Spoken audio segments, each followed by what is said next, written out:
Hello बच्चों।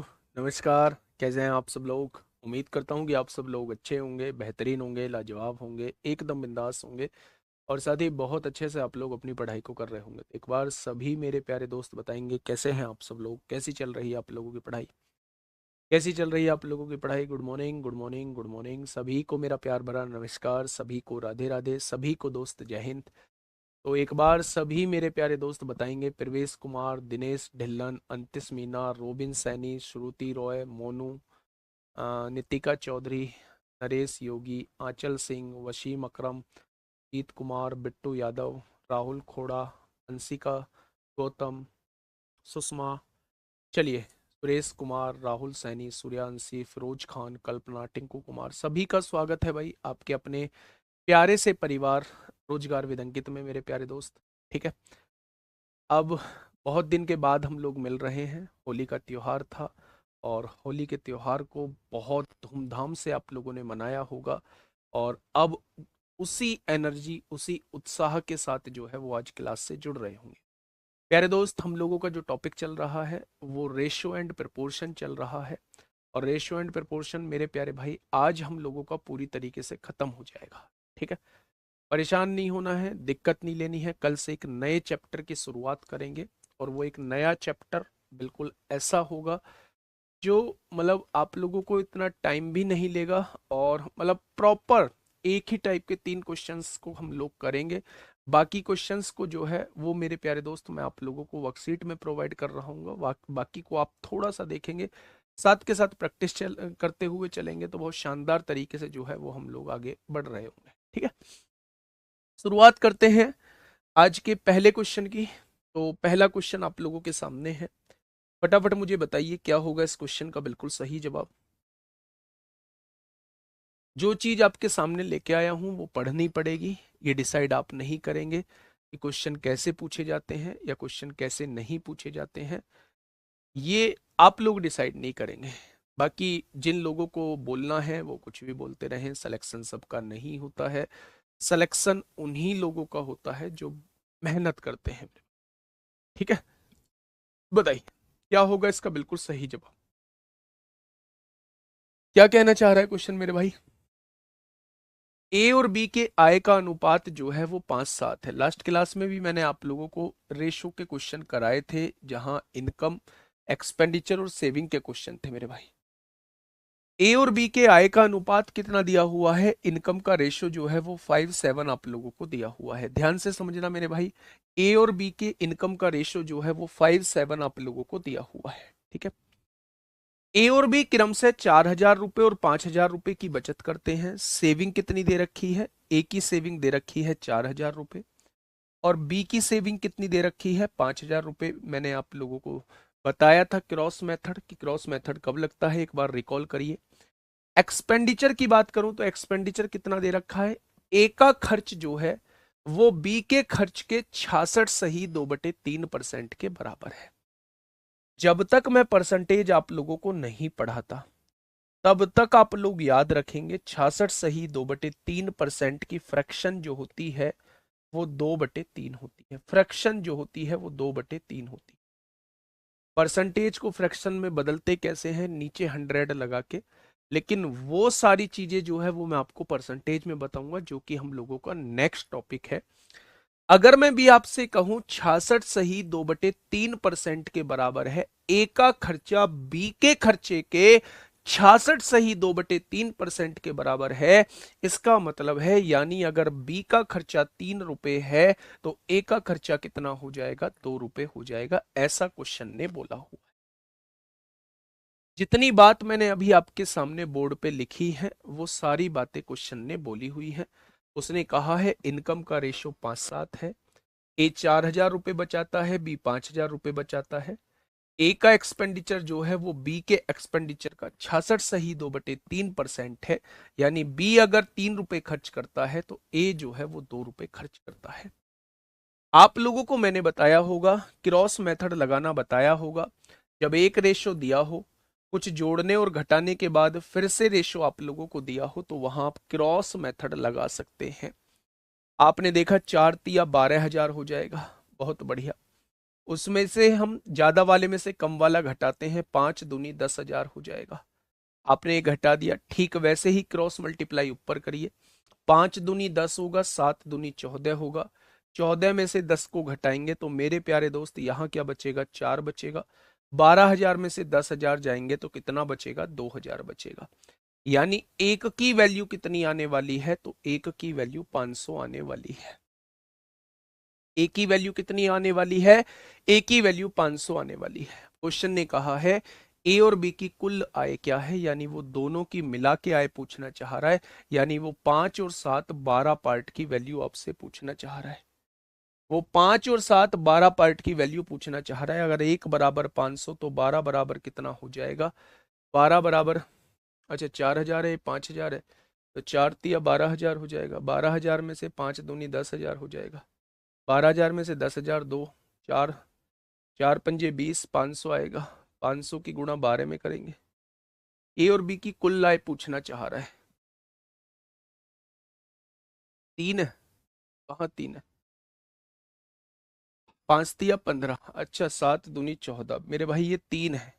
देखिए ये हमने थोड़ी सी गलती कर दी है, 5 तिया 15 हो जाएगा और 7 दूनी 14 हो जाएगा। 15 में से 14 जाएगा, एक बचेगा। एक बराबर कितना आएगा, 12,000 में से 10,000 जाएगा तो 2,000 बचेगा। एक बराबर, एक बराबर 2,000 है, तो उसने इन दोनों का योग पूछा है आप लोगों से। इन दोनों का योग पूछा है, यानी वो 12 पार्ट की वैल्यू आपसे पूछना चाह रहा है। तो आंसर कितना हो जाएगा, 24 है। ऐसे क्वेश्चंस मैंने आप लोगों को लास्ट क्लास में मेरे भाई कराए थे, जहां हम क्रॉस मेथड लगाना सीख रहे थे, जहां हमें इनकम का रेशो देता था, सेविंग वो हमसे बताता था, एक्सपेंडिचर मेरे प्यारे दोस्त का रेशो देता था, और हमसे कुछ पूछता था, या तो दोनों का डिफरेंस पूछता था, या दोनों का इंडिविजुअल पूछता था, या मेरे भाई दोनों का समेशन आप लोगों से पूछता। ठीक है, आगे बढ़ जाए मेरे भाई। ये क्वेश्चन मैंने बहुत कराए हुए थे। नेक्स्ट क्वेश्चन पे आइए, बहुत बढ़िया क्वेश्चन है। Question number 121। क्वेश्चन नंबर 121 आपके सामने है। बताइए क्या होगा इस क्वेश्चन का बिल्कुल सही जवाब। कोइंस वाले क्वेश्चंस में प्रॉब्लम आ रही है तो थोड़ा सा मेरे भाई, थोड़ा सा एक बार फिर से करो, है ना, नहीं आएगी। आइएगा, डायमंड वाले क्वेश्चन आगे हैं। देखिए, ए की आय बी की आय की 2/3 है। आपने लिख दिया दोनों को, ए और बी लिख दिया, इनकी इनकम का रेशो लिख दिया। ए की इनकम जो है वो बी की इनकम की 2/3 है, यानी बी की इनकम अगर 3 है तो ए की इनकम कितनी हो जाएगी, 2/3 है, यानी ए की इनकम 2 हो जाएगी। ठीक है, यानी कि दोनों की इनकम का रेशो 2-3 दिया हुआ है। ठीक है, ए का खर्च बी के खर्च का 3/4 है। खर्चे की बात करते हैं, ए का खर्चा जो है वो बी के खर्चे का 3/4 है। जिसके का बोला है, अगर मैं बी का खर्चा मानूं तो 4 हो जाएगा, ए का खर्चा क्या हो जाएगा, 3 हो जाएगा। आपने कहा जी बात बिल्कुल ठीक है। अब इस कंडीशन को मेरे भाई पढ़ना, यदि बी की आय का 1/3, बी की आय कहां है, ये है, इसका 1/3 जो है ए के खर्च के बराबर है, यानी इसके बराबर है, तो वो कहना चाह रहा है ए की बचत का बी की बचत से अनुपात क्या होगा, वो आपसे ये पूछना चाह रहा है। जब भी मेरे प्यारे दोस्त, जब भी मेरे प्यारे दोस्त आप लोगों को दो चीजों का रेशो दिया हुआ हो, इनकम और एक्सपेंडिचर का रेशो आप लोगों को दिया हो, और आप में से एक कंडीशन दी गई हो कि इसका इतना उसके उतने के बराबर है, या उसका उतना इसके इतने के बराबर है, ऐसी कोई कंडीशन आप लोगों को दी गई हो, और आप लोगों से सेविंग की रेशियो या सेविंग का डिफरेंस आपसे पूछा हो, कुछ भी पूछा हो, तो ऐसे क्वेश्चन में करते क्या है मेरे भाई, मेरी बात सुनो। पहली बात तो रोज क्लास में आके मैं सीना चीर के अपना दिखाऊंगा नहीं कि ये लाइव क्लास है। मेरे पास कोई सबूत नहीं होता लाइव क्लास दिखाने का। ठीक है, जिसको जैसा समझना है वैसा आप लोग समझ दो। लाइव नहीं है सर ये क्लास, ये कल क्लास रिकॉर्डिंग की हुई है। बेटा कल की क्लास नहीं है, कल मैं यूपी पुलिस के बच्चों के साथ जो था वो बिजी था।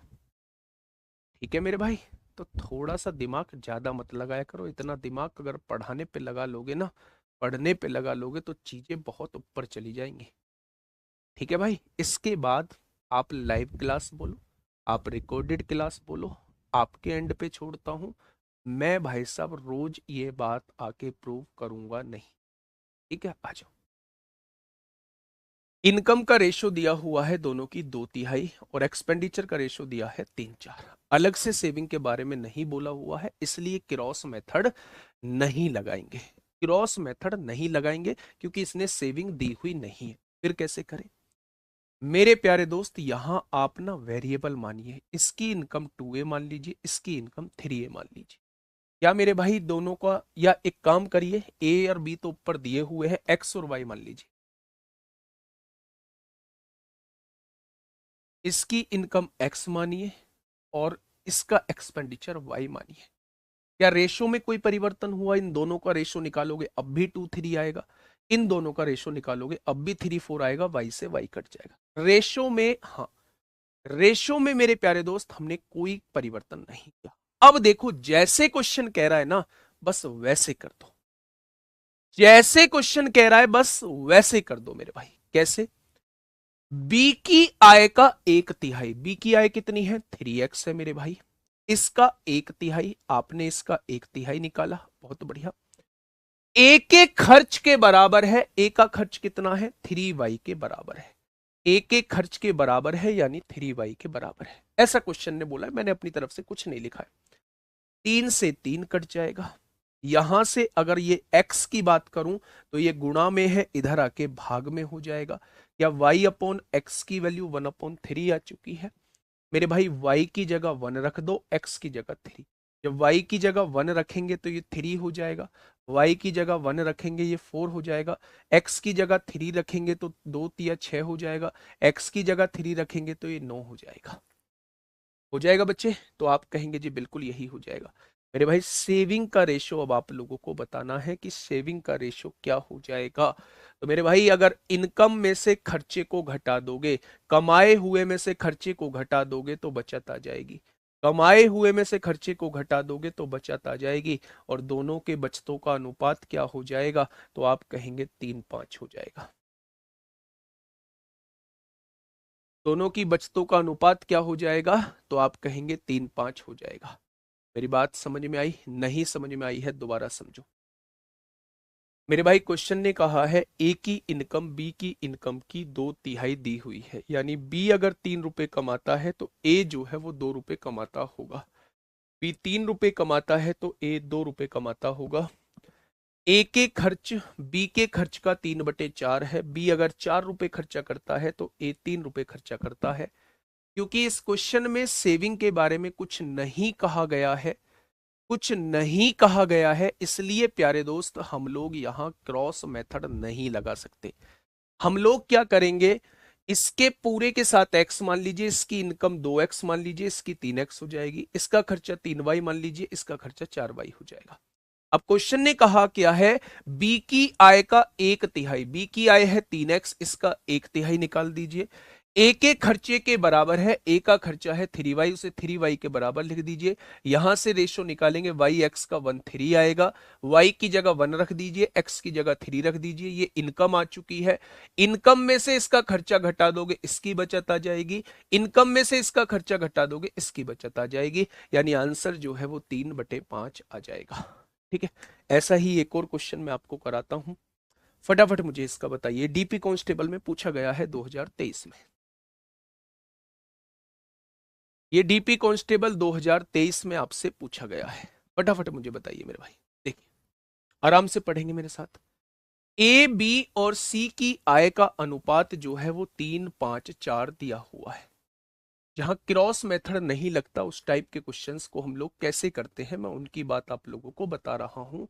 ए बी और सी की इनकम का रेशो जो है वो 3:5:4 दिया हुआ है। ठीक है, यदि ए की आय 3 गुना कर दी जाए, बहुत बढ़िया, ए की आय 3 गुना कर दी जाए, इसमें 3 की गुणा कर दी जाए मेरे भाई, इसमें 3 की गुणा कर दी जाए। सी की आय 2 गुनी कर दी जाए, सी की आय जो है वो 2 गुनी कर दी जाए, इसमें 2 की गुणा कर दी जाए मेरे प्यारे दोस्त। और बी की आय को समान रखा जाए, बी की आय को मेरे भाई समान रखा जाए, तो वो आपसे पूछना चाह रहा है उनकी नई आय का अनुपात क्या होगा। तो क्या सभी बच्चे बता पाएंगे? उनकी नई आय का अनुपात जो होगा वो 958 हो जाएगा। सिंपल सा सवाल यहां से डीपी कांस्टेबल 2023 में आपसे पूछा गया था। 2023 में मेरे प्यारे दोस्त आप लोगों से पूछा गया है। ठीक है, आगे बढ़ जाए। बहुत बढ़िया। हम लोगों ने अभी जो क्वेश्चंस किए वो इनकम, एक्सपेंडिचर और सेविंग वाले क्वेश्चंस किए, जहां पे आपको इनकम का रेशो दिया जाता था, एक्सपेंडिचर का रेशो दिया जाता था। अगर सेविंग भी दी हुई है तो वहां हम क्रॉस मेथड लगा रहे होते थे। लेकिन मेरे प्यारे दोस्त अगर आपको इनकम, हाँ ऊपर करना,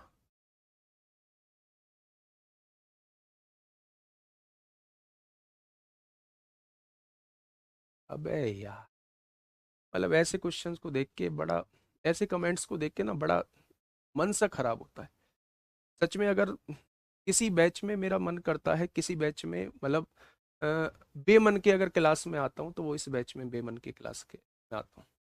कारण क्या है? आप लोगों के मतलब उल्टे सीधे कमेंट्स देख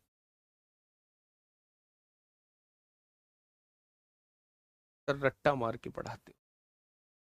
ये सब कौन सा रट्टा था? उसने दुगने 3 गुना बोला, मैंने 3 गुना कर दिया। उसने सेम रखने को बोला, मैंने सेम रख दिया। उसने दुगने को बोला, मैंने दुगना कर दिया। अब इसमें रट्टा कहाँ है? इसमें क्या दिक्कत थी? जो उसने बोला है वो मैंने किया है।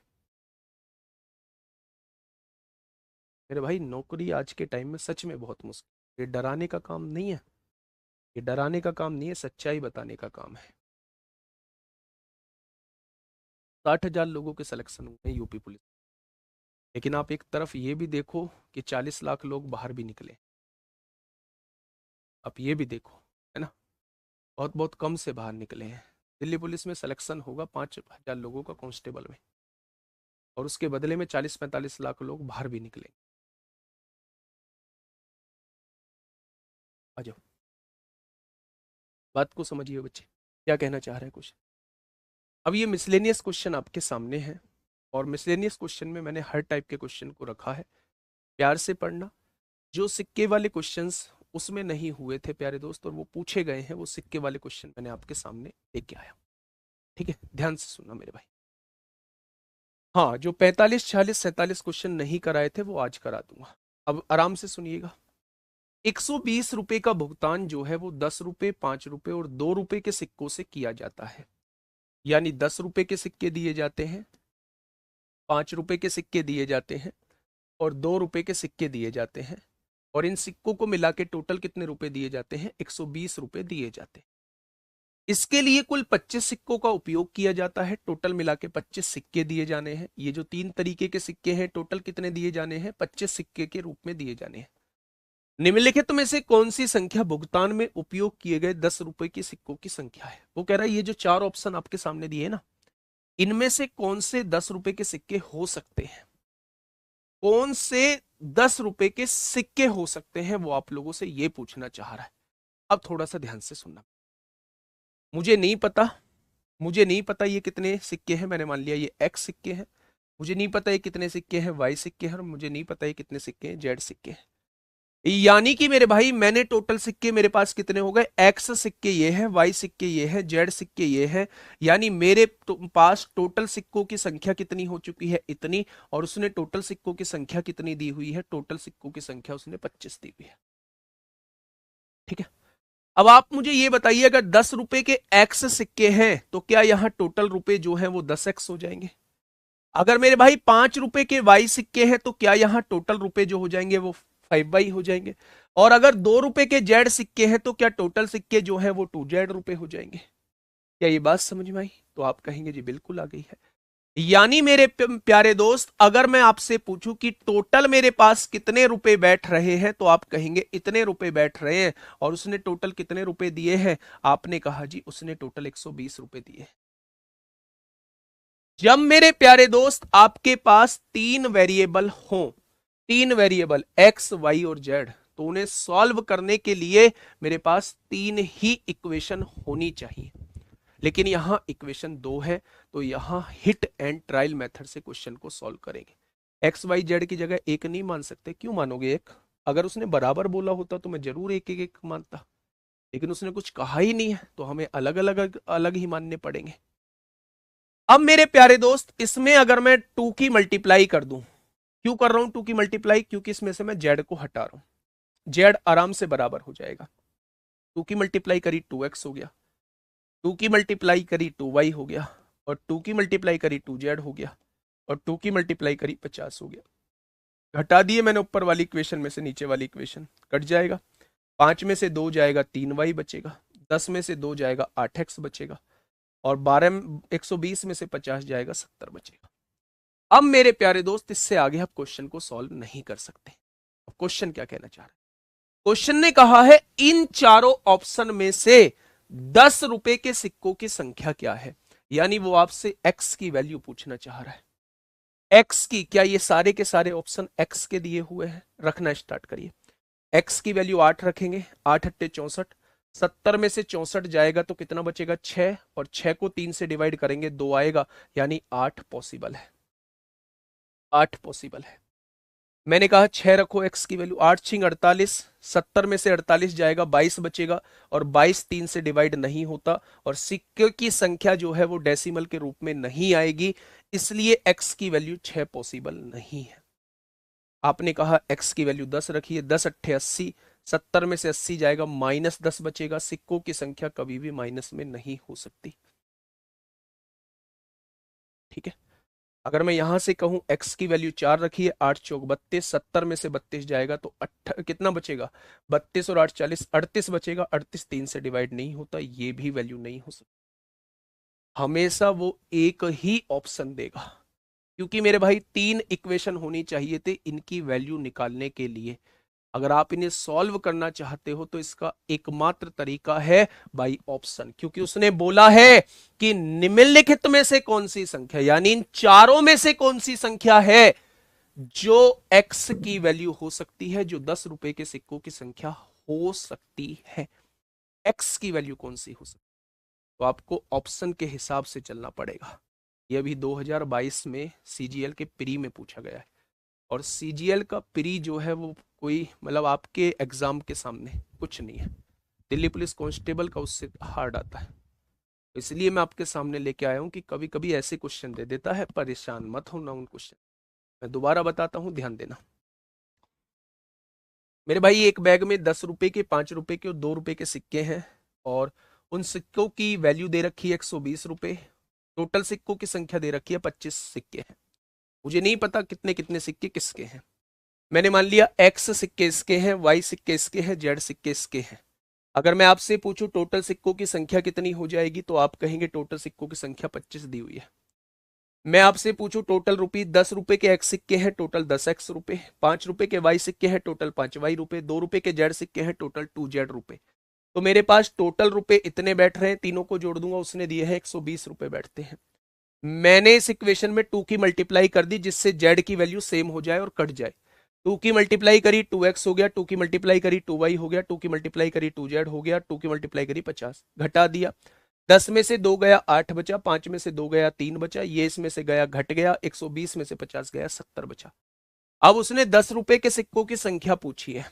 अगर मैं 8 रखता हूं 10 रुपए के सिक्कों की संख्या, यानी वो x की वैल्यू पूछना चाह रहा है, यानी ये सारी वैल्यू x की दी हुई है। 8 अट्ठे 64, 70 में से 64 जाएगा 6 बचेगा, 3 गुणा में है भाग में आएगा, क्या पूरा पूरा नंबर आ रहा है, यानी y की वैल्यू 2 हो सकती है, x की वैल्यू 8 हो सकती है। बहुत बढ़िया। लेकिन जब आप x की जगह 6 रखते हैं, 8 छिंग 48, 70 में से 48 जाएगा 22 बचेगा, और 22 को 3 से डिवाइड करेंगे, डिवाइड नहीं होगा। ऐसा एक भी ऑप्शन नहीं होगा जो पूरी पूरी वैल्यू दे, यानी कि ना तो b हो सकता है, ना c हो सकता है, ना d हो सकता है मेरे भाई। ठीक है बेटा, 2 की मल्टीप्लाई जस्ट इसलिए की है जिससे कि ये जेड बराबर हो जाए, और कम से कम एक वैल्यू तो खत्म हो, कम से कम एक वैल्यू तो खत्म हो। आप चाहें तो y की वैल्यू को भी बराबर कर सकते हैं। ठीक है, एक ऐसा ही क्वेश्चन ये है, आप मुझे इसका जवाब दीजिए प्लीज, रिक्वेस्ट है आप लोगों से, रिक्वेस्ट है, जल्दी से बताइए। देखिए क्वेश्चन क्या कहना चाह रहा है, एक बैग में 5 रुपए और 1 रुपए मूल्य वर्ग के कुल 180 सिक्के हैं, यानी दो तरीके के सिक्के हैं, एक 5 रुपए के सिक्के हैं और एक 1 रुपए के सिक्के दिए हुए हैं। टोटल सिक्कों की संख्या दी हुई है, 180 सिक्के दिए हुए हैं। बैग में 5 रुपए के सिक्कों की संख्या ज्ञात कीजिए यदि सिक्कों का कुल मूल्य 500 रुपए है। मुझे नहीं पता मेरे भाई, मैंने मान लिया ये एक्स सिक्के हैं, ये वाई सिक्के हैं, ठीक है। अगर मैं आपसे पूछूं टोटल सिक्कों की संख्या, तो आप कहेंगे जी दोनों को जोड़ दो, टोटल सिक्कों की संख्या x प्लस वाई आएगी। और उसने कितनी दी है? उसने 180 आप लोगों को दी है। मैंने आपसे पूछा मेरे भाई, अगर टोटल मूल्य की बात करूं तो एक सिक्का 5 रुपए का है तो x सिक्के 5x रुपए के हो जाएंगे। एक सिक्का 1 रुपए का है तो y सिक्के y रुपए के हो जाएंगे। टोटल रुपए की अगर मैं बात करता हूं, टोटल रुपए की अगर मैं बात करता हूं तो टोटल रुपए मेरे पास इतने बैठ रहे हैं। उसने कितने दिए हैं? टोटल रुपए उसने 500 दिए, ठीक है। अगर ये दो इक्वेशन है और दो ही वेरिएबल हैं तो आपको वेरीफाई करने की जरूरत नहीं है, अब ये सॉल्व हो सकता है, आपको ऑप्शन से चेक करने की जरूरत नहीं है मेरे भाई। अब देखिए ध्यान से मेरे प्यारे दोस्त, y दोनों जगह सेम है, नीचे वाली इक्वेशन में से ऊपर वाली को घटा दीजिए। 5x में से x जाएगा 4x बचेगा, y में से y जाएगा 0 बचेगा, 500 में से 180 जाएगा तो 320 बचेगा। क्या आप कह सकते हैं कि x की वैल्यू जो है वो 80 आ चुकी है? यानी 5 रुपए के सिक्कों की संख्या जो है वो 80 है और उसने 5 रुपए के सिक्कों की संख्या ही पूछी है। क्या ऑप्शन नंबर सी बता देंगे? क्या ऑप्शन नंबर सी बता देंगे मेरे भाई? बहुत बढ़िया, ऑप्शन नंबर सी क्या हो जाएगा इस क्वेश्चन का साथी? बिल्कुल सही जवाब हो जाएगा, ठीक है। दोनों क्वेश्चन जो थे, दोनों क्वेश्चन जो थे वो बहुत बढ़िया क्वेश्चन थे, बहुत मजेदार क्वेश्चन थे मेरे भाई, ठीक है। हेल्पलाइन नंबर मैं लिख देता हूं, कोई भी डाउट, कोई भी समस्या, किसी की शिकायत करनी हो इस नंबर पे कॉल कर लें, है ना। ये रहा हेल्पलाइन नंबर, ठीक है भाई। चलिए अगले क्वेश्चन की तरफ चलते हैं। अब होता है मेरे भाई व्युत्क्रमानुपाती क्या होते हैं और अनुक्रमानुपाती क्या होते हैं। सर अगर y की वैल्यू पूछे, जब हाँ y की वैल्यू पूछे तो कोई से भी इक्वेशन में रख दो। x की वैल्यू 80 आई है, y की वैल्यू 100 आ जाएगी। 80 प्लस है, इधर आके माइनस, 180 में से 80 जाएगा तो y की वैल्यू 100 आ जाएगी। अगर टोटल रुपए की वैल्यू पूछे तो वो 500 दी हुई है आप लोगों को, क्या ही दिक्कत है मेरे भाई, ठीक है। आगे बढ़ जाए, बहुत बढ़िया। मिल्क वाटर वाले क्वेश्चंस जो हैं वो मैं आप लोगों को मिक्सचर एंड डेलीगेशन में कराऊंगा। मैं आप लोगों से ये कहने की, ये बताना चाह रहा था मेरे भाई कि दो चीजें होती हैं, एक होती है अनुक्रमानुपाती, दो चीजें होती हैं, एक होती है अनुक्रमानुपाती जिसे कहा जाता है डायरेक्टली प्रोपोर्शनल, डायरेक्टली प्रोपोर्शनल, और एक होता है व्युत्क्रमानुपाती, व्युत्क्रमानुपाती जिसे कहा जाता है इनवर्सली प्रोपोर्शनल। क्या कहा जाता है? जिसे कहा जाता है इनवर्सली प्रोपोर्शनल। अब ध्यान से सुनना मेरे भाई, मैं क्या कहने की कोशिश कर रहा हूं, एक होता है डायरेक्टली प्रोपोर्शनल और एक होता है इनवर्सली प्रोपोर्शनल। मैं ये कहने की कोशिश कर रहा हूं कि जिसका सेम इफेक्ट हो, जिसका सेम इफेक्ट हो उसे अनुक्रमानुपाती कहा जाता है। यानी मेरे प्यारे दोस्त, अगर मैं आप लोगों से ये कहता हूं, अगर मैं आप लोगों से ये कहता हूं कि जितनी ज्यादा आप चाल बढ़ाएंगे उतनी ही दूरी बढ़ती चली जाएगी अगर टाइम कांस्टेंट है तो। भाई टाइम मैंने एग्जांपल के साथ समझो, मुझे 1 घंटे तक जो है वो बाइक चलानी है। अगर मैं 30 किलोमीटर प्रति घंटे की गति से जाऊंगा तो 30 किलोमीटर की दूरी तय करूंगा। अगर मैं 40 की गति से जाऊंगा तो 40 किलोमीटर की दूरी तय करूंगा। अगर मैं 70 की गति से जाऊंगा तो 70 किलोमीटर की दूरी तय करूंगा। यानी मेरे प्यारे दोस्त, जैसे जैसे जो है स्पीड बढ़ेगी वैसे वैसे ही डिस्टेंस बढ़ेगी। यानी एक चीज में जो परिवर्तन आता है उसी की वजह से दूसरे में भी वही परिवर्तन आए तो उसे मेरे भाई डायरेक्टली प्रोपोर्शनल कहा जाता है। डायरेक्टली प्रोपोर्शनल कहा जाता है जब सेम चेंज आते हैं। अगर एक चीज बढ़ी तो दूसरी भी बढ़ती है और एक चीज घटी तो दूसरी भी घटती है। और जब उल्टा परिवर्तन आए, जैसे अगर मैंने स्पीड को बढ़ाया तो एक दूरी को तय करने में समय कम लगेगा। आप जानते हैं मुझे यहां से दिल्ली जाना है, अगर मैं तेज जाऊंगा तो समय कम लगेगा, और अगर मैं धीमा जाऊंगा तो समय ज्यादा लगेगा। यानी अगर स्पीड को बढ़ाता हूं तो टाइम कम लगता है, और स्पीड को घटाता हूं तो टाइम ज्यादा लगता है। तो जब स्पीड को बढ़ा रहे थे तो टाइम कम हो रहा था, और स्पीड को कम कर रहे हैं तो टाइम बढ़ रहा है, यानी दोनों में उल्टा रिलेशन है। तो स्पीड और टाइम को हम लोग क्या कहेंगे? स्पीड और टाइम को हम लोग व्युत्क्रमानुपाती कहेंगे। तो आप लिख सकते हैं अनुक्रमाती मतलब सीधा अनुपात। एक चीज के बढ़ने से दूसरी भी बढ़ती है, एक चीज के घटने से दूसरी भी घटती है, यानी सेम इफेक्ट आता है, उसे डायरेक्टली प्रोपोर्शनल कहा जाता है।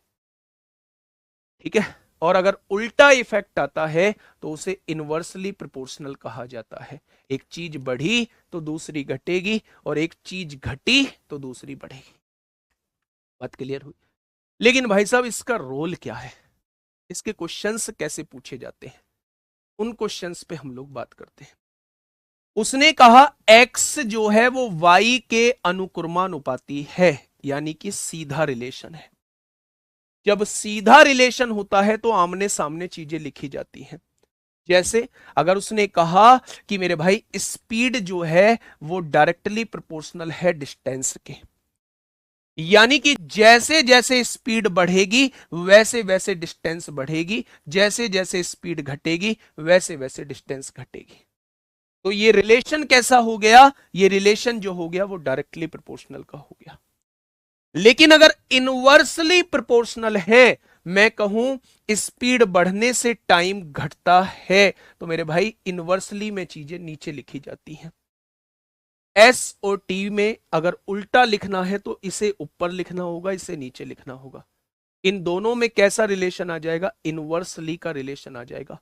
सामने सामने चीजें लिखी हुई है तो डायरेक्टली का रिलेशन होता है, सामने सामने चीजें लिखी हुई है तो डायरेक्टली का रिलेशन होता है, और उल्टी चीजें लिखी हुई है तो इनवर्सली का रिलेशन होता है, यानी कि व्युत्क्रमानुपाती का रिलेशन होता है। ठीक है भाई, मेरी बात समझ में आई? जब डायरेक्टली प्रोपोर्शनल होते हैं तो जो स्पीड का रेशो होता है, अगर स्पीड का रेशो s1/s2 है तो डिस्टेंस का रेशो भी d1/d2 रहेगा। यानी यहां 1/2 है तो यहां भी 1/2 ही रहेगा। अगर एस और टी में बात करूं कि स्पीड का रेशो s1/s2 है, इनवर्सली है तो उल्टा हो जाएगा, यहां t2 ऊपर हो जाएगा, t1 नीचे पहुंच जाएगा। यहां उल्टा रिलेशन है तो ये चीजें उल्टी लिख देते हैं। ये मेरी बात समझ में आ रही है? इस s1/s2 इधर है तो उधर t2/t1 रहेगा। टाइम और स्पीड में उल्टा रिलेशन होता है, इसलिए मेरे भाई ये उल्टी चीजें लिखी गई हैं। इनमें सीधा रिलेशन होता है, इसलिए चीजें सीधी लिखी गई हैं मेरे भाई। क्या ये चीज समझ में आई? तो आपने कहा जी ये चीज समझ में आई है, ये चीज समझ में आई है मेरे प्यारे दोस्त। मैं क्वेश्चन की तरफ आप लोगों को लेके चल रहा हूं, वहां से सारी पिक्चर क्लियर हो जाएगी। ध्यान से मेरी बात को सुनो। इस क्वेश्चन का आंसर मुझे आपकी तरफ से नहीं चाहिए बिल्कुल भी। आप पेन को साइड में रख दीजिए, ऐसे हाथ डाल के बैठ जाइए, इस क्वेश्चन को ध्यान से समझना। इससे आगे दो क्वेश्चन इसी के जैसे हैं, उन्हें आप लोग करके दिखाना मुझे। ठीक है, ध्यान से समझिए। यदि x जो है वो y के व्युत्क्रमानुपाती है, x y के व्युत्क्रमानुपाती है, यानी दोनों में कैसा रिलेशन है? उल्टा रिलेशन है। तो क्या आप कह सकते हैं अगर उल्टा रिलेशन है तो x1/x2 जो रहेगा वो y2/y1 के बराबर रहेगा। इनवर्सली प्रोपोर्शनल का ये फंडा होता है मेरे भाई। अगर यहां x1/x2 है तो दूसरी साइड y2/y1 रहेगा। जो पहले वैल्यू दी होती है वो 1 की होती है, जो बाद में वैल्यू दी होती है वो 2 की होती है। अब आना, इसने कहा है पहले वैल्यू y की आई तो ये y1 की वैल्यू है, ये पहले x की वैल्यू आई ये x1 की वैल्यू है, ये बाद में x की आई ये x2 की वैल्यू है, ये बाद में y की पूछ रहा है तो y2 की वैल्यू आपसे पूछी गई है। अब वैल्यूज यहां पुट कर दो। x1 की वैल्यू आपने क्या रखी है? 2 रखी है। x2 की वैल्यू क्या है? 3 रखी है। y2 की वैल्यू आपसे पूछी गई है और y1 की वैल्यू कितनी है 6 रखी है। क्रॉस मल्टीप्लाई करिए, 6 दूनी 12 हो जाएगा। 3 की गुणा y2 में करेंगे y2 आ जाएगा मेरे भाई। 3 से काटेंगे 4 बार कटेगा, यानी दूसरे y की वैल्यू पूछी गई थी वो कितनी निकल के आ जाएगी, वो 4 निकल के आ जाएगी। वो 4 निकल के आ जाएगी। वाह, कमाल कर दिया सभी बच्चों ने। कितनी निकल के आ जाएगी, 4 निकल के आ जाएगी। ठीक है मेरे भाई।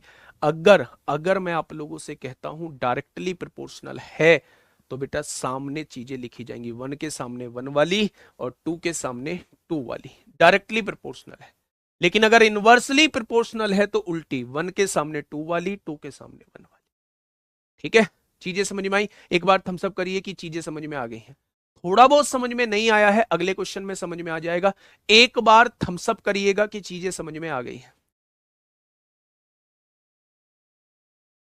बढ़े आगे, चलिए एक और क्वेश्चन आपके सामने है मेरे भाई। ये रहा अगला क्वेश्चन।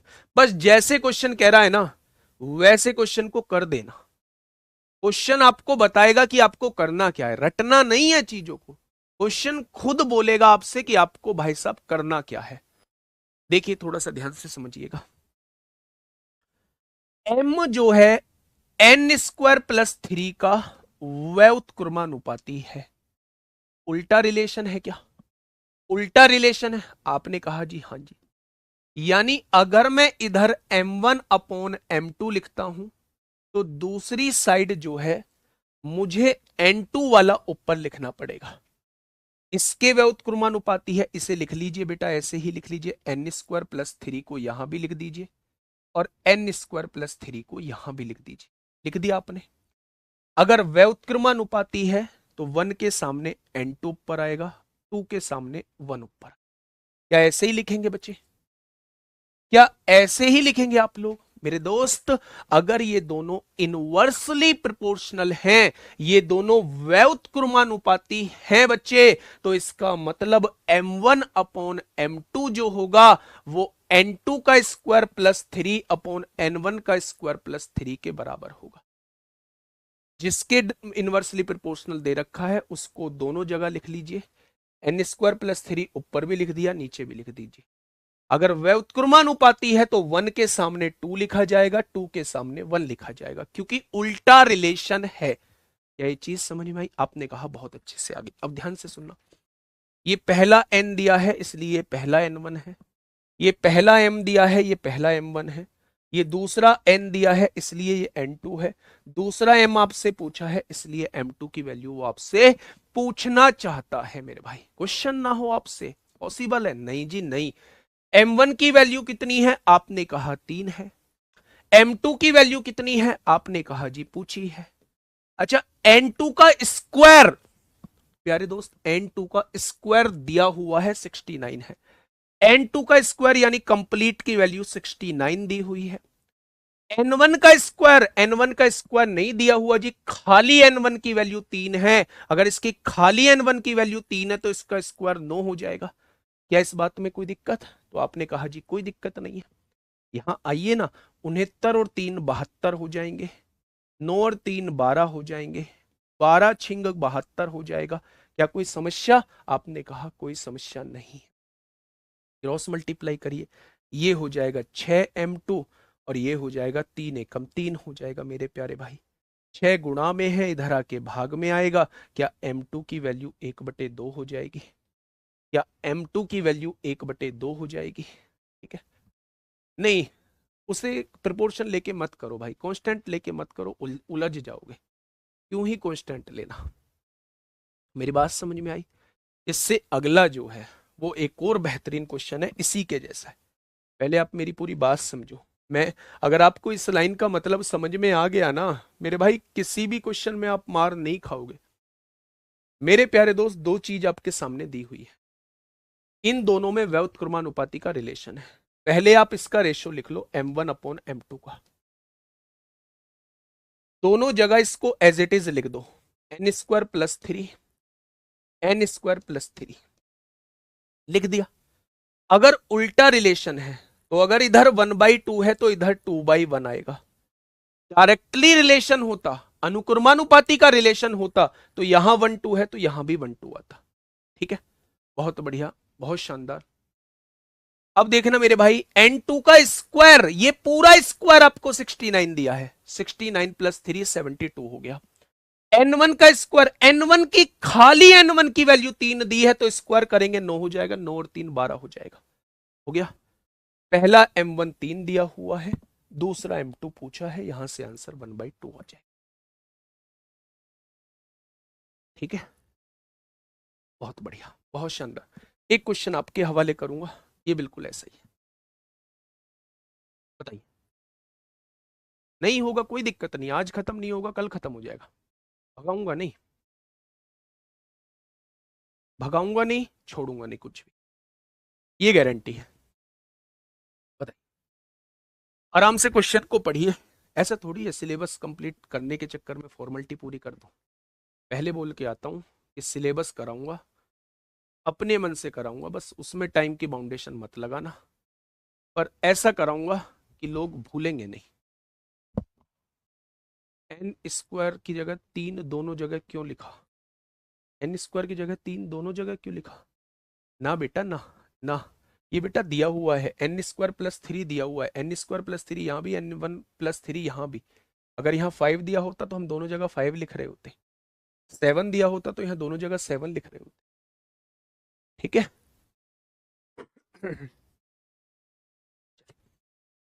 इस क्वेश्चन पे आइए, इस क्वेश्चन पे आइए बच्चे। देखिए, एक्स वाई के घन के अनुक्रमानुपाती है, यहां से यहां तक की बात पढ़िए। एक्स जो है वो वाई के घन के, वाई का घन क्या होगा? वाई का घन क्या होगा? वाई का घन मेरे प्यारे दोस्त ये रहने वाला है, रहने वाला है क्या? उसने कहा है एक्स जो है वो वाई के घन के अनुक्रमानुपाती है, यानी अगर मैं आपसे पूछूं x1 और x2 का रेशो पूछूं, तो अगर अनुक्रमानुपाती है तो डायरेक्टली आपके सामने y1 का घन अपॉन y2 का घन आ जाएगा। आ जाएगा क्या? क्या ये अनुक्रमानुपाती दिया हुआ है? ध्यान से समझिए ना बच्चे, आप इतनी बात तो समझ गए कि डायरेक्टली प्रोपोर्शनल है। अगर x और y डायरेक्टली प्रोपोर्शनल है तो डायरेक्टली प्रोपोर्शनल यानी अनुक्रमानुपाती ये होता है। उसने कहा है घन के अनुक्रमानुपाती है, घन यानी क्यूब, क्यूब करना पड़ेगा, यानी y1 का क्यूब y2 का क्यूब करना पड़ेगा, बोला है भाई उसने। यानी कि x1 अपॉन x2 जो है वो y1 के क्यूब अपॉन y2 के क्यूब के डायरेक्टली प्रोपोर्शनल, ये मैंने लिख दिया है। आगे बेटा 69 का स्क्वायर इसलिए नहीं किया क्योंकि उसने स्क्वायर की वैल्यू दी हुई थी। उसने अगर वो खाली n2 की वैल्यू देता तो मैं इसका स्क्वायर करता, उसने स्क्वायर की वैल्यू दी हुई है और मुझे स्क्वायर की ही वैल्यू चाहिए तो डायरेक्ट मैंने 69 लिख दिया। ठीक है, आइए मेरे भाई, यहां तक की चीजें मैं आपके सामने लिख चुका हूं। x1 अपॉन x2 y1 के क्यूब अपॉन y2 के क्यूब के बराबर है, x y के घन के अनुक्रमानुपाती है यानी डायरेक्टली प्रोपोर्शनल है, डायरेक्टली प्रोपोर्शनल है। ठीक है, आगे बढ़ते हैं मेरे भाई। और जेड के वर्ग के व्युत्क्रमानुपाती है, यही एक्स ना, यही एक्स जेड के वर्ग के व्युत्क्रमानुपाती है, जेड का वर्ग, जेड के वर्ग के व्युत्क्रमानुपाती है।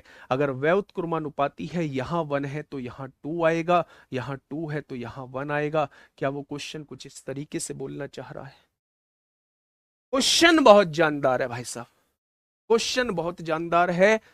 टारगेट 15, 25, 20 और 10 का है मेरे प्यारे दोस्त। लास्ट क्लास भी हो सकती है, सेकंड लास्ट क्लास भी हो सकती है, इसलिए क्वेश्चंस थोड़े से अच्छे रखने पड़ेंगे मुझे।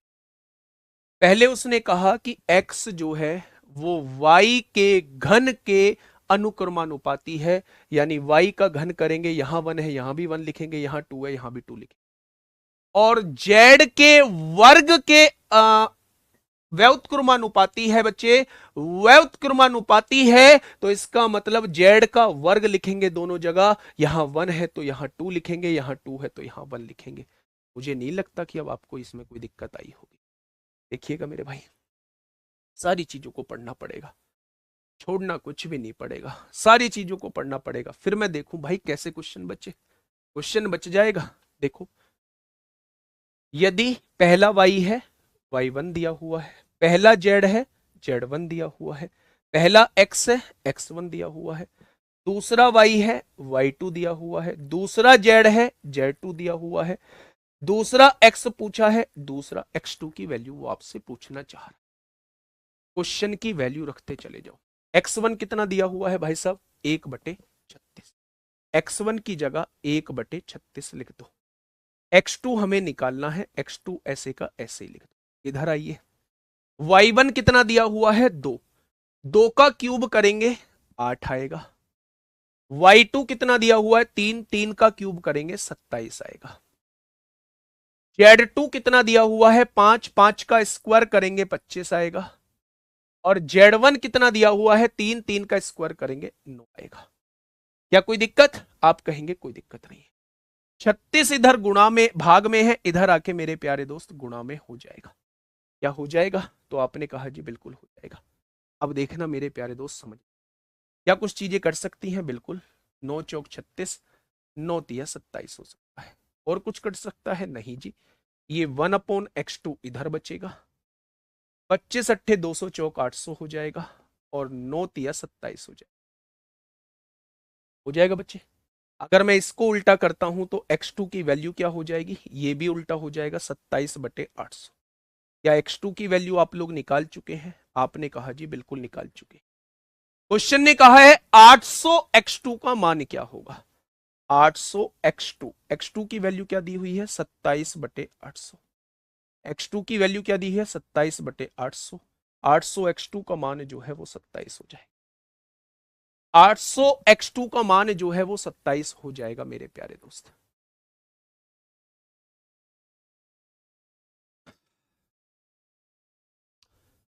पढ़िएगा भाई साहब, मूर्ख बनाने के लिए बहुत सारे लोग होंगे, आसान आसान क्वेश्चन कराने के लिए बहुत सारे क्वेश्चन लोग होंगे।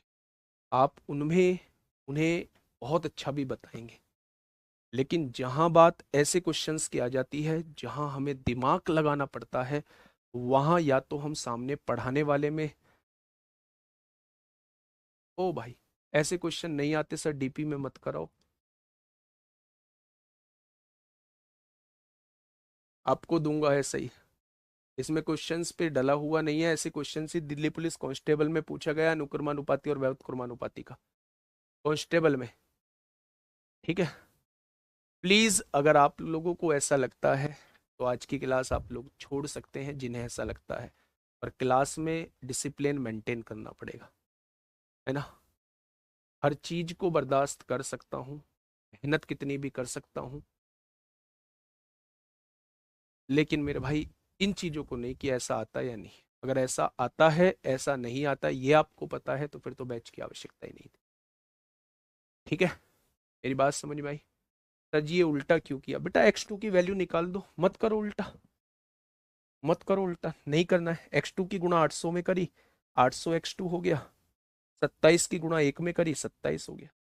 ये गुणा में 800 है, इधर आके भाग में 800, ऐसे कर दो। लेकिन अगर उल्टा होने से इधर x2 हो रहा है तो इधर क्या हो जाएगा? 27/800। ठीक है, आगे बढ़ जाएं भाई। चलो, बाकी लोग मैं समझ रहा हूं कि कुछ परसेंट तो ऐसे डिफाल्टर आएंगे ही। अब आते हैं मेरे भाई, अब आते हैं कंटिन्यू प्रोपोर्शन क्या होता है। आज मैंने 3 क्वेश्चन आप लोगों को कराए अनुक्रमानुपाती के। 3 क्वेश्चन मैं आपको घर के लिए दे दूंगा, 3 क्वेश्चन आपको घर के लिए दे दूंगा। आज जो मैं आप लोगों को वर्कशीट देने वाला हूँ ना, उस वर्कशीट को थोड़ा सा अच्छे से कर लेना। आज मैं आप लोगों को मेरे भाई इनकम एक्सपेंडिचर सेविंग वाले क्वेश्चंस भी दूंगा। ठीक है, और आज आप लोगों को अनुक्रमानुपाती और व्युत्क्रमानुपाती के भी दूंगा। अगर अनुक्रमानुपाती कहता है तो डायरेक्टली रिलेशन होता है। x1 ऊपर लिखा जाएगा तो इधर y1 लिखा जाएगा, x2 नीचे लिखा जाएगा तो उधर y2 नीचे। अगर दोनों में इनवर्सली प्रोपोर्शनल का रिलेशन होता है तो उल्टा लिखे जाएगा। अगर इधर x1 लिख रहे हैं तो उधर y2 लिखेंगे, और इधर x2 लिख रहे हैं तो उधर y1 लिखेंगे। ठीक है, हाँ। देखिए कंटिन्यू प्रोपोर्शन क्या कहते हैं, कंटिन्यू प्रोपोर्शन क्या होता है। मान लो, मान लो कि ये 3 वैल्यूज दी गई हैं, सतत अनुपात इसे बोला जाता है। क्या बोला जाता है? इसे बोला जाता है भाई सतत अनुपात, इसे बोला जाता है सतत अनुपात, इसे बोला जाता है। मेरी बात को थोड़ा सा ध्यान से समझना।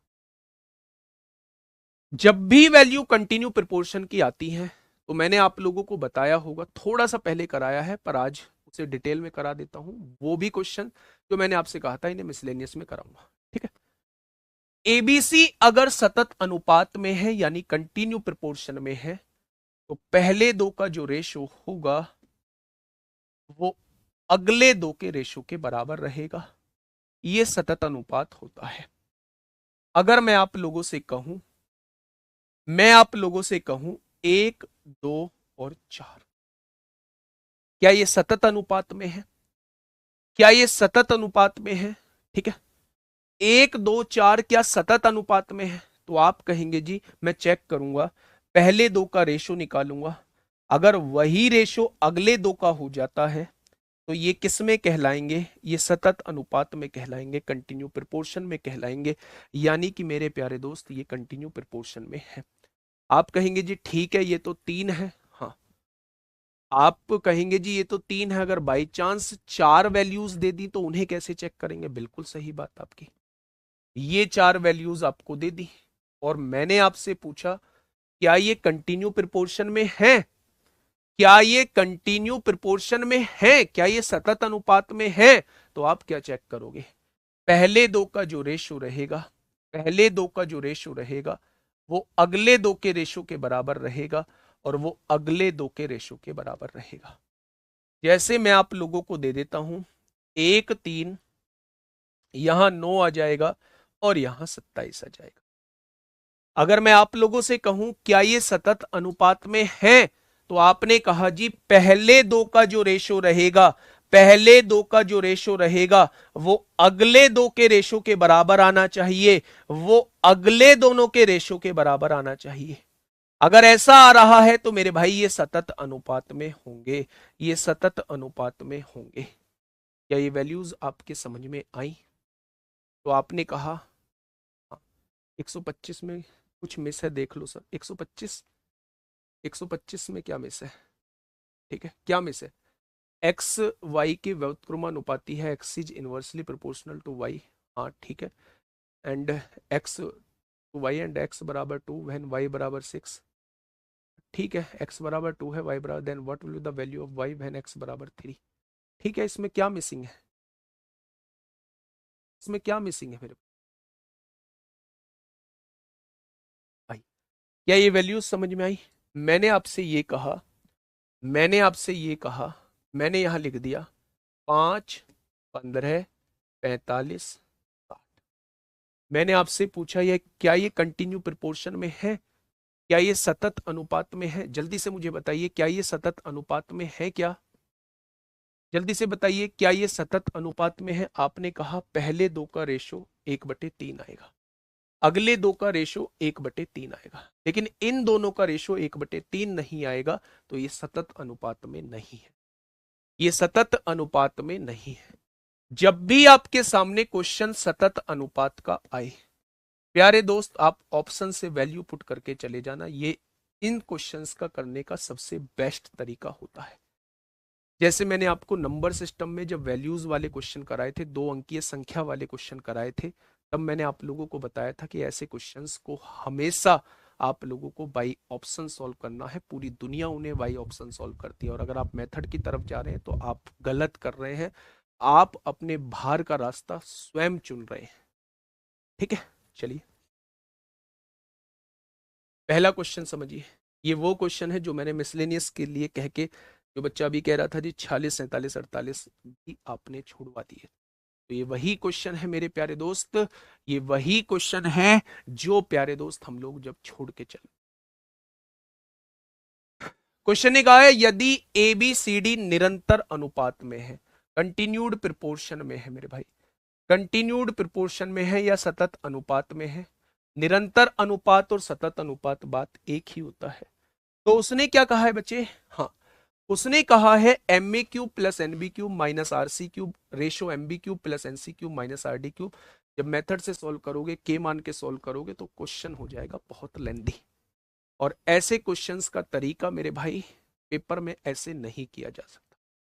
अभी मैं आपको एक चीज बता के आया हूं, अभी मैं आपको एक चीज बता के आया हूं कि मेरे प्यारे दोस्त, जब भी, हाँ पॉलिटी अभी खत्म हो जाएगी, उसके बाद मैं क्लास थोड़ी सी बड़ी कर दूं, 1.5 घंटे क्लास कर दूं, ठीक है। उधर एनटीपीसी मेरा खत्म हो जाएगा, 1.5 घंटे क्लास कर दूंगा, अभी पढ़ लो कुछ टाइम। अगर ये चारों समान सतत अनुपात या निरंतर अनुपात में है, तो जो मन करे वो वैल्यू मान लो आप लोग। कैसे? अगर ये चारों निरंतर अनुपात में है या फिर ये कंटिन्यूड प्रिपोर्शन में है, तो क्या आप इन वैल्यूज को ये नहीं मान सकते? इन दोनों का रेशो 1:2 है, तो इन दोनों का रेशो भी 1:2 होना चाहिए। 2 और 4 का रेशो भी 1:2 है, इन दोनों का भी रेशो 1:2 होना चाहिए। क्या इन वैल्यूज को ये मान सकते हो? चेक करो। पहली 2 का रेशो 1/2, अगली 2 का रेशो 1/2, अगली 2 का रेशो 1/2।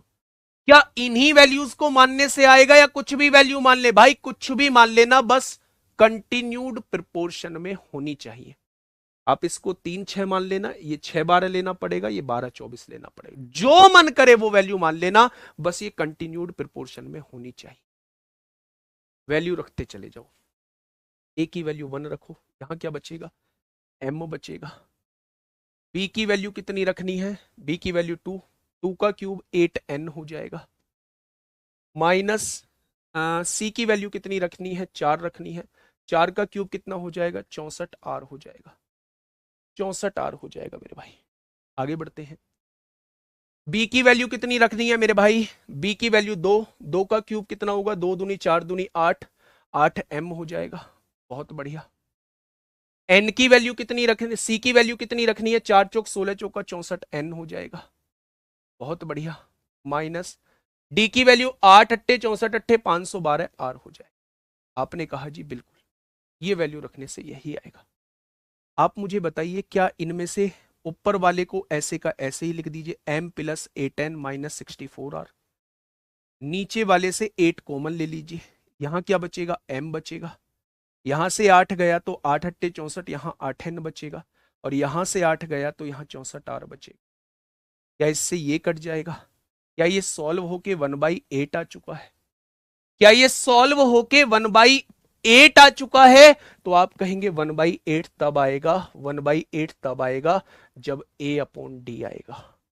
1/8 तब आएगा जब a अपॉन डी आएगा।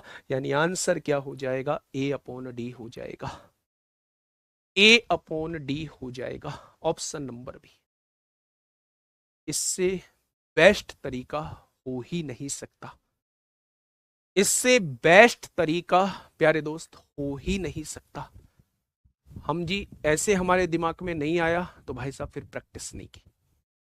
जब बात कंटिन्यूड प्रिपोर्शन की आए तो हमेशा आज की बात लिख के रख लेना, लिख के रख लेना कि मेरे प्यारे दोस्त आपको ऐसे क्वेश्चंस को हमेशा ऑप्शन से करना है, वैल्यूज मान के करना। मेरी बात को समझिए, दोबारा समझिए मेरे भाई, दोबारा समझिए। बहुत क्वेश्चन आएंगे इसके बाद। मैंने आप लोगों से यह कहा कि एबीसीडी जो है वो निरंतर अनुपात में है। निरंतर का मतलब कंटिन्यूड प्रिपोर्शन। कोई भी वैल्यू मान लीजिए।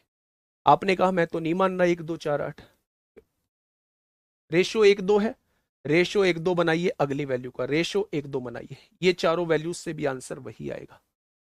ये चारों वैल्यूज से भी वही आंसर है। जो मन करे वो मान लेना, बस कंटिन्यूड प्रिपोर्शन में होना चाहिए। मैंने इस वैल्यू को 1 मान लिया, इस वैल्यू को 2। पहली 2 का रेशो 1/2 है, अगली 2 का रेशो 1/2 है, अगली 2 का रेशो 1/2 है। ये कंटिन्यूड प्रिपोर्शन में। ए की जगह 1 पुट कर दो, बी की जगह 2, सी की जगह 4, डी की जगह 8। यहां आपका आंसर 1/8 आया था। 1/8 तब आएगा जब ए को डी से डिवाइड करेंगे। आगे बच्चे, ठीक है। बहुत बढ़िया, बहुत शानदार, बहुत लाजवाब। 1 3 9 27 लेकर करा दो, आप करना खुद, ना आए तो मुझे बताना। नेक्स्ट क्वेश्चन बताइए, नेक्स्ट क्वेश्चन बताइए। फॉर्मूले पर आधारित क्वेश्चन है, ये फॉर्मूले पर आधारित क्वेश्चन है। वो जो 1% बच्चे हैं ना भाई साहब, वो जो 1% बच्चे हैं, 1% भी मैंने ज्यादा बता दिया है। वो जो चुनिंदा 10-12 लोग हैं, उन्हें हर चीज में समस्या है। आसान क्वेश्चन कराओ तो मुश्किल कब कराओगे, मुश्किल कराओ तो उनका कहना होता है जी पेपर में ऐसे नहीं आते हैं, धीरे कराते हैं तो बोर हो जाते हैं, तेज कराते हैं तो कुछ समझ नहीं आता, हमारे पैसे क्या फ्री के हैं। मतलब हर तरीके से वो अपने आप को जो है वो सेटिस्फाई नहीं कर पाते हैं, हर तरीके से। ऐसे लोग सिलेक्शन से बहुत, जो रियलिटी है, मैं कभी भी, ऐसा नहीं है कि मैं सामने से कुछ हो दिल के मतलब अंदर से कुछ हो। मैं इसलिए आप लोगों को समझाता हूँ क्योंकि आप गलत दिशा में जा रहे हैं, और वो सामने पढ़ाने वाला गुरु ही क्या गुरु जो सही दिशा में आपको ना करे, गलत दिशा में जाने वालों को ना रोके। इसलिए मैं बार बार आपको समझ, टाइम ज़्यादा नहीं लगेगा, समय पे चीज़ें होंगी। लेकिन मेरे भाई मैं ये कह रहा हूँ कि कंपटीशन इतना ज़्यादा है, इतना ज़्यादा कंपटीशन है कि थोड़ी सी चूक होते ही आप लोग कब बाहर हो जाएंगे पता नहीं चलेगा। और ये डरा नहीं रहा हूँ, ये मेहनत करने के लिए आपको उकसा रहा हूँ कि आप मेहनत करो। प्यारे दोस्त, सिलेबस की जिम्मेदारी मेरी है, समझाने की जिम्मेदारी मेरी है, और बीच में चीज़ों को बिगाड़ने का काम तो मत करो। देखिए, यदि A cube plus B cube के समानुपाती A square minus B square है, A cube plus B cube के समानुपाती, समानुपाती का मतलब होता है directly proportional, A square minus B square है, तो A square minus A B plus B square किसके समानुपाती है? फॉर्मूला बता सकते हैं, पहले तो यहां से देखिए। अगर मेरे प्यारे दोस्त आप लोग इस प्रोपोर्शनल को हटाएंगे तो यहां एक कांस्टेंट लिखेंगे के, और मेरे भाई ये प्रोपोर्शनल हट जाएगा, हट जाएगा, बस फॉर्मूला लिख दीजिए। A cube plus B cube का फॉर्मूला ए प्लस बी होता है, A square minus A B plus B square होता है, और इधर क्या लिखा हुआ है के, A square minus B square का फॉर्मूला ए माइनस बी और ए प्लस बी होता है। आप यहां से देखेंगे इससे ये कट जाएगा। वो आपसे पूछना चाह रहा है A square minus A B plus B square किसके समानुपाती है, तो आप कह देंगे ए माइनस बी के समानुपाती। किसके समानुपाती है? ये जो है ए माइनस बी के समानुपाती। समानुपाती का मतलब इसके सामने कौन सी चीज लिखी हुई है, तो इसके सामने क्या लिखा हुआ है? ए माइनस बी लिखा हुआ है, इसके समानुपाती है। बात समझ में आई? तो आपने कह दिया बात समझ में आ गई। बताइए जल्दी से बताइए, फटाफट बताइए क्या होगा इस क्वेश्चन का बिल्कुल सही जवाब। एक्स, वाई और जेड 2, 3, 5 के समानुपाती है। समानुपाती का मतलब होता है, समानुपाती का मतलब होता है एक्स वाई और जेड ये समानुपाती हैं किसके? 2:3:5 के समानुपाती है मेरे भाई। अगर समानुपाती है तो x की वैल्यू को 2 पुट कर दो, y की वैल्यू को 3 पुट कर दो और z की वैल्यू को 5 पुट। ठीक है, उसने कहा x y z का योग 100 दिया हुआ है। मेरे हिसाब से कितना है तीनों का योग? 5 और 3 8 और 2 10 दिया हुआ है। उसने कितना कहा है? 100 बोला है। क्या 1 की वैल्यू 10 आ जाएगी? अगर 1 की वैल्यू 10 आ चुकी है तो x की एग्जैक्ट वैल्यू 20 होगी। एक की वैल्यू 10 है तो 3 की वैल्यू 30 होगी, एक की वैल्यू 10 है तो 5 की वैल्यू 50 होगी। यानी मेरे भाई x की वैल्यू 20 होगी, y की वैल्यू 30 होगी, z की वैल्यू जो है वो 50 होगी। वो पूछ रहा है भैया इस वैल्यू में p की वैल्यू बता दी। y की वैल्यू कितनी आई है? 30 आई है, लिख दीजिए। p की वैल्यू आपको नहीं पता है। x की वैल्यू कितनी आई है? 20 आई है, और -10 दिया हुआ है। -10 है, इधर आके +10 हो जाएगा। 30 और 10 कितना हो जाएगा? 40। 20 गुणा में है, इधर आके भाग में हो जाएगा। क्या p की वैल्यू जो है वो 2 आ जाएगी? तो बस वही आपसे पूछना चाह रहा है कि भाई साहब यहां से वैल्यू निकाल के और उसे यहां पुट कर दीजिए, और वहां फिर p की वैल्यू हमें बता दीजिए कितनी हो। p की वैल्यू फिर हमें बता दीजिए कितनी होगी। ठीक है भाई, आसान क्वेश्चन था, बहुत बढ़िया। नेक्स्ट क्वेश्चन की तरफ चलते हैं। अब ये हीरे वाले क्वेश्चन है, हीरे वाले क्वेश्चन है। दो तरीके के क्वेश्चन अभी यहां आपके बचे हुए हैं। वो दो तरीके के क्वेश्चन कौन से बचे हुए हैं? एक तो हीरे वाले क्वेश्चन आप लोगों के बचे हुए हैं, हीरे वाले क्वेश्चन बचे हुए हैं। एक पृथ्वी पर जल और पानी के क्वेश्चन बचे हुए हैं। 4 क्वेश्चन इसके हैं, 3 क्वेश्चन इसके हैं, 7 क्वेश्चन। और 3 क्वेश्चन जो हैं दूध और पानी के बचे हुए हैं, दूध और पानी के बचे हुए हैं। 10 क्वेश्चन हो गए। और मेरे भाई 5 क्वेश्चन जो हैं वो आप लोगों के मिक्स और बचे हुए। कल आपका परसेंटेज स्टार्ट नहीं होगा, कल और इसे हम लोग खत्म करेंगे आराम से, बहुत शांति से। परसों जो है वो हम लोग परसेंटेज स्टार्ट करेंगे। मेरे भाई इनकी सारी क्लासेस कर लीजिए और फिर मैं चैलेंज कर सकता हूँ कि आप किसी भी बुक के कैसे भी क्वेश्चन कर सकते हैं। आज के लिए इतना ही। मिलेंगे कल एक शानदार क्लास के साथ, तब तक अपना ध्यान रखिए। Okay, tata, bye bye.